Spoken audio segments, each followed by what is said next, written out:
Hi everybody, welcome to this class. Today in this class we will discuss about data type. What are data types in Java programming?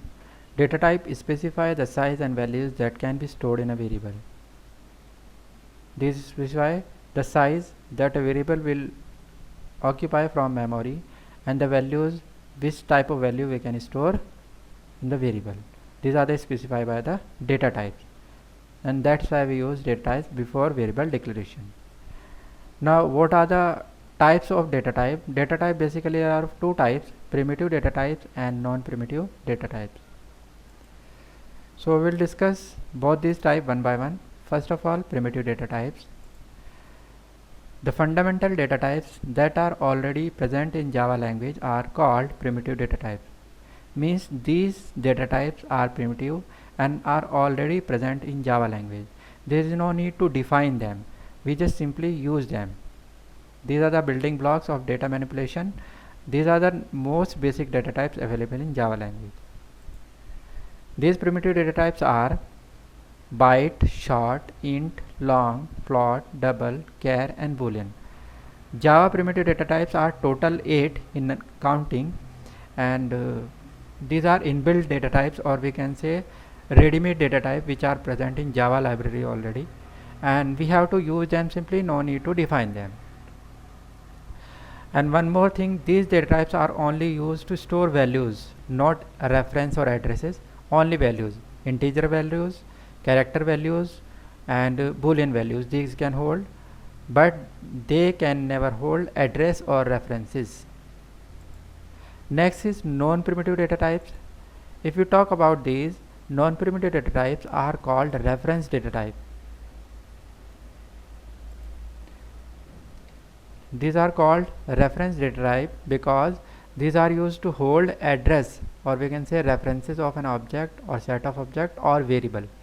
These are basically used to hold address or references. That's why these are known as non-primitive data types or reference type, we can say. The non-primitive data types are classes, interface, array. These are the non-primitive data types, and we have to define these data types. These are not present already in the Java library. We have to define them first, and after that we can use them. One more thing is about this data type, these cannot hold values. These address cannot hold values of integer type, boolean type or character type, but these hold only address or references. Data types in Java. Now we make a tree here. Data types we can classify into, as we discussed earlier, primitive data type. These are also known as intrinsic or inbuilt type.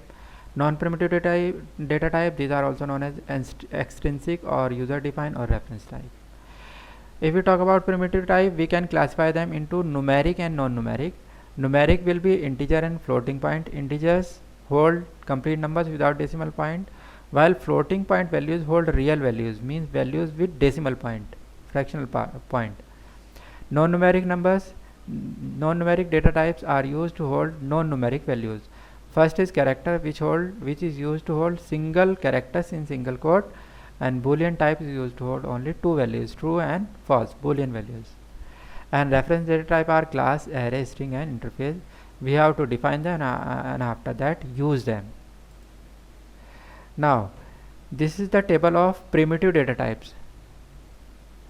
Primitive data types basically 8 types of primitive data types are in Java.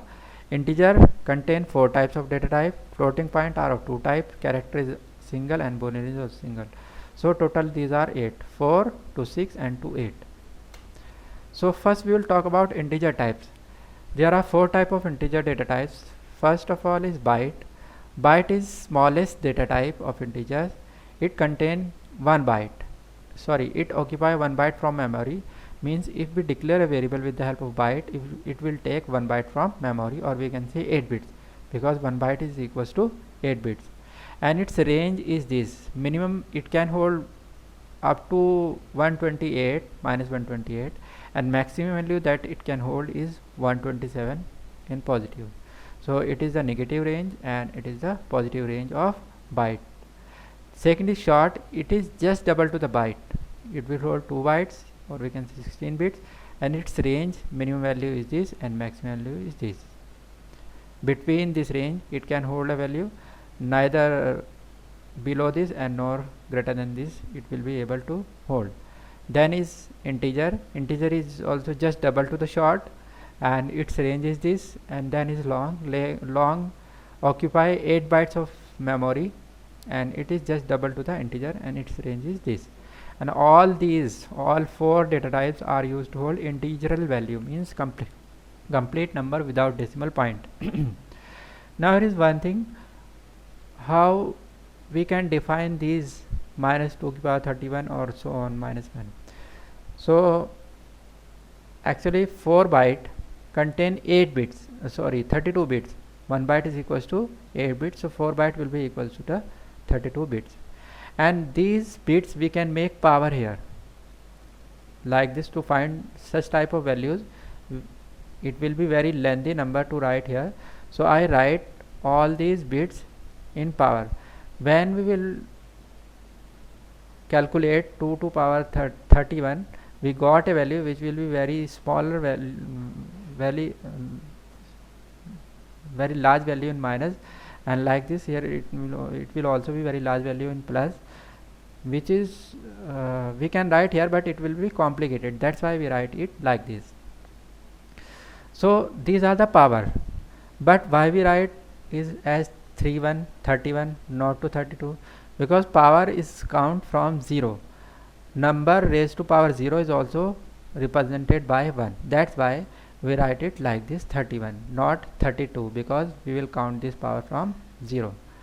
And that's why we are deducting here 1 also, because when we move from minus to plus, means negative values to the positive value, due to 0 in between, positive value always sit one position back. That's why this value is always lesser than to the negative value, and that's why we are deducting here 1. So this is the reason. These are the powers we put over here, raised to power of 2, and this is the minus 1 because of 0, because when we will move from minus to plus, this value will become 1 lesser than the negative value, and same thing happening here. Now floating point value. If we talk about real values, these are two type of data type for real values, float and double. Float is smaller and double is bigger. It take 4 bytes, it take 8 bytes, or we can say 32 bits or 64 bits, and float range is this 3.4 E38 minus 38 to this, and its minimum range is 1.7 E3082 to this. And float can hold only 6 digits after decimal point, while double can hold 16 digits after decimal points. So this is the main difference between float and double. And in Java, every value we declared as float, we have to add f, letter f at last to that value, otherwise all values in Java by default are double. So if you want to make value float, we have to put f at the last of that value. Now what is this, why we write this in fractional form? So what is the means of this expression or this expression? So we can understand it with the help of Excel file.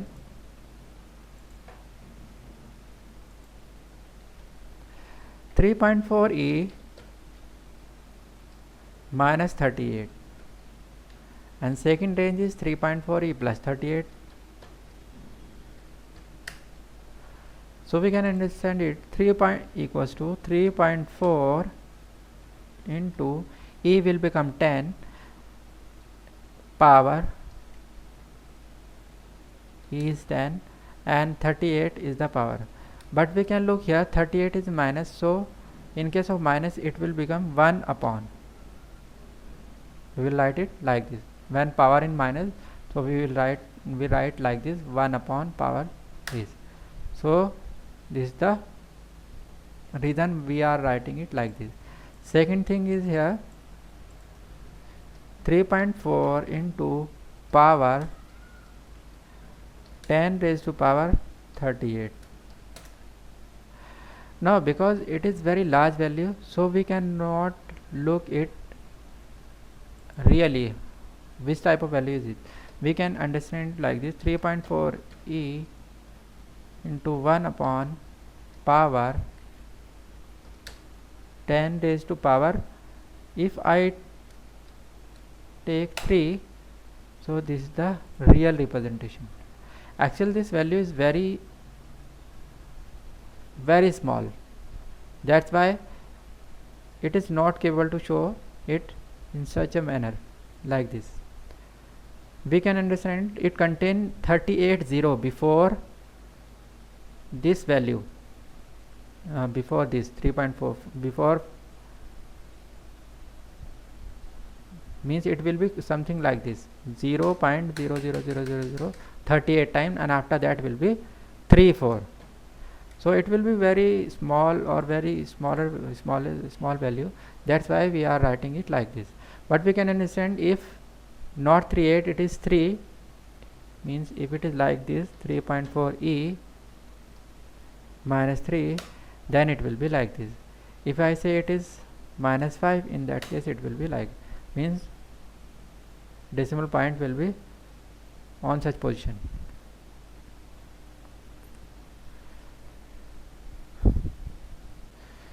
So it means this decimal point which is after 3 will shift before 5 digits, that's why decimal point is here. And in the case of plus, it is like this: 3.4 into power 10 raised to power 3, it is very large number. And if we say power 5, it will be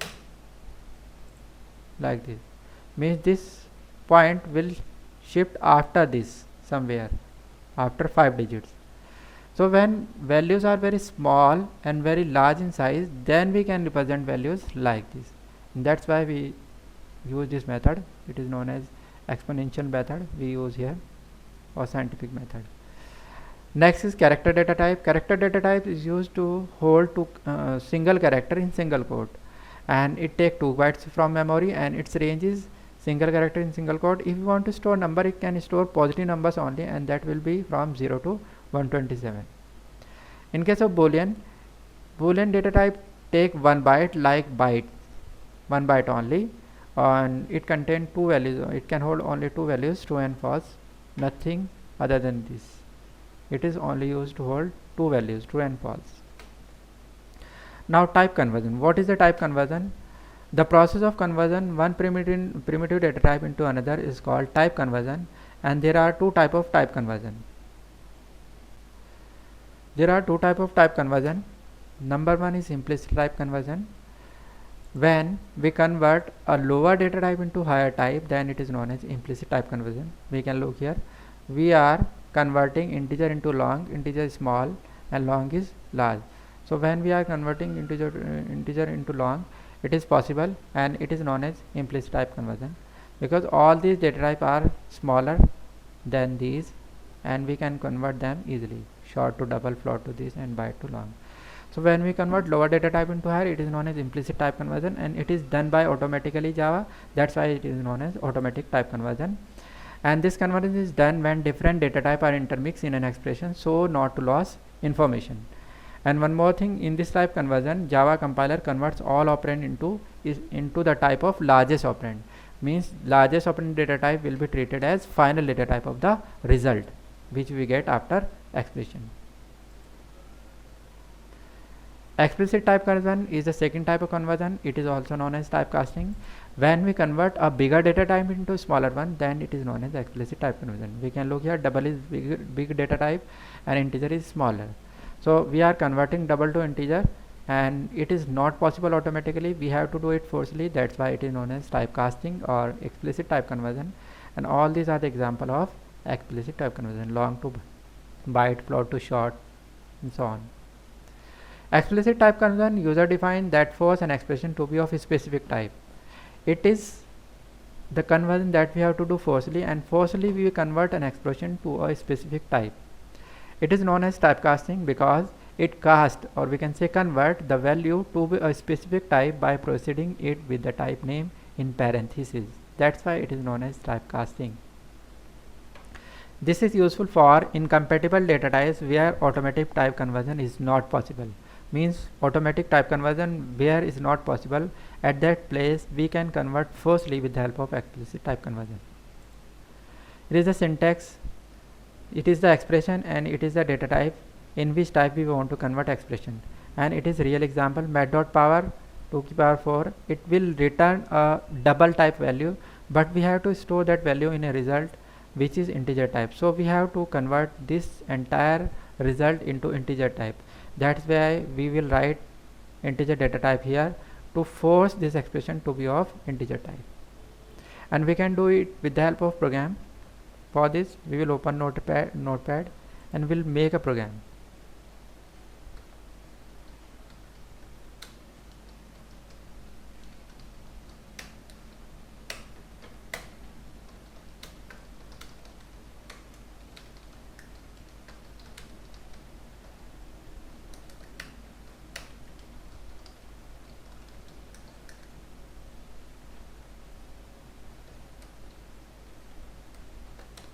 Here we will take a variable integer number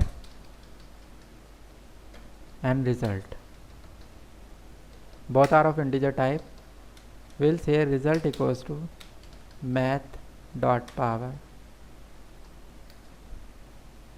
number raised to power 2 or 4.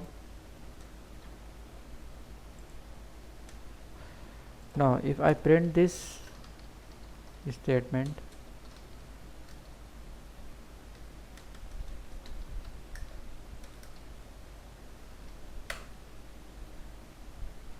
first we will save this program, my computer, C drive, JDK, bin folder and class name. Now we will open command prompt to run this program. Open JDK, bin, compile Java typecast. We can look here, possible loss of precision because math.power function will return a double value and we are trying to save that value in an integer, which is not possible. Now automatic type conversion is not possible here, so we will do it forcibly with the help of explicit type conversion by placing data type in bracket. Now we are saying this expression forcibly convert into integer and then it will store in result. We will save this program again by Ctrl S and compile. Now we can look here, there is no error, this error has been removed. Required integer found double, but now the double found value is converted to integer. Now we can execute this program. This is the output. So like this, when we got a value in bigger data type and we want to store it in some other smaller data type, we can do it with the help of explicit type conversion forcibly. So this is the example of type conversion or typecasting, and in this tutorial I explain you what is the data types, what are the data types in Java and what are their types and how they works and how we can convert data types into one another. I hope this tutorial will be helpful for you. If it is helpful for you, you can like this video, can share this video and can subscribe my channel for more videos related to the topics. And next tutorial will be based on variable, how we can declare variable and what are the variables. And if you want to know somebody or want to ask something, if you have any query, you can ask me through comments. Thanks for watching.